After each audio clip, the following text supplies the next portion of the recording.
Syederalun petugas penyelenggara ibadah haji atau PPIH Arab Saudi yang tergabung dalam Satuan Tugas Operasional Ar-Musna mulai membawa para jamaah dari hotel menuju Arafah untuk melaksanakan wukuf. Pergerakan jamaah mulai Jumat 14 Juni 2024 pagi waktu Arab Saudi dengan menggunakan bus. Wartawan Serambi Indonesia sekaligus Tribun Network Khalidin Umar Barat selaku petugas Media Center Haji atau MCH 2024 dari Arab Saudi melaporkan petugas PPIH yang sudah bergeser sehari sebelumnya bersiap menyambut jamaah di Arafah. Kepala Satgas Arafah Ali Mahzumi mengatakan timnya telah menyiapkan seluruh petugas.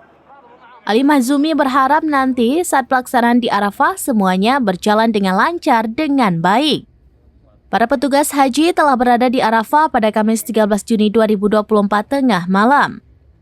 Mereka tergabung dalam sebuah sektor ad hoc yang menaungi 1.169 maktab atau tenda yang akan diisi 213.275 calon haji Indonesia. Saat tiba di Arafah, para petugas haji langsung mengecek sejumlah fasilitas seperti kondisi tenda atau maktab, ketersediaan air, toilet, dan memanifest jumlah kasur. Sekretaris Satgas Arafah Abduh Diaur Rahman, setiap maktab memiliki ukuran yang bervariasi. Mulai dari yang berkapasitas 100 sampai 300 calon haji, di mana listrik dan AC menyala dengan baik, air juga tersedia. Pengecekan akan terus dilakukan secara berkala hingga jamaah menempati maktabnya masing-masing. Para petugas juga akan berjaga di setiap maktab guna memastikan tenda yang digunakan oleh jamaah Indonesia tidak ditempati oleh jamaah dari negara lain. Tenda harus siap digunakan ketika jamaah datang dan dipastikan tidak ada orang lain selain jamaah Indonesia reguler yang berhak di dalam tenda. Ada di dalam tenda jamaah untuk lokasi pemondokan di Arafah. Ini adalah tenda bagi jamaah kloter SOC 308, kondisi tenda bagi jamaah calon haji nantinya di lokasi pemondokan di Arafah.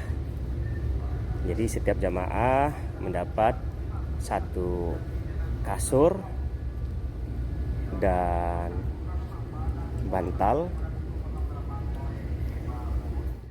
Ini tanggal 8 Dzulhijjah, kita sembari menunggu kedatangan jamaah yang sudah mulai bertahap menuju ke Arafah. Kita melihat cek tadi ada fasilitas toilet, MCK, termasuk air bersihnya, termasuk kita lihat tadi masuk ke dalam tenda-tenda yang ada bed dan kasur. Sudah sesuai ya, sudah sesuai dan tidak ada kekurangan. Air tadi ada, air bersih mengalir, MCK juga fasilitasnya memadai. Tenda, dapur, termasuk bed-bednya juga siap. Alhamdulillah, insya Allah, semoga kita berdoa selalu, tidak ada kendala dan bisa berjalan dengan lancar. Dari Arab Saudi, Khalidin, serambinews.com. Download Tribun X sekarang, menghadirkan lokal menjadi Indonesia.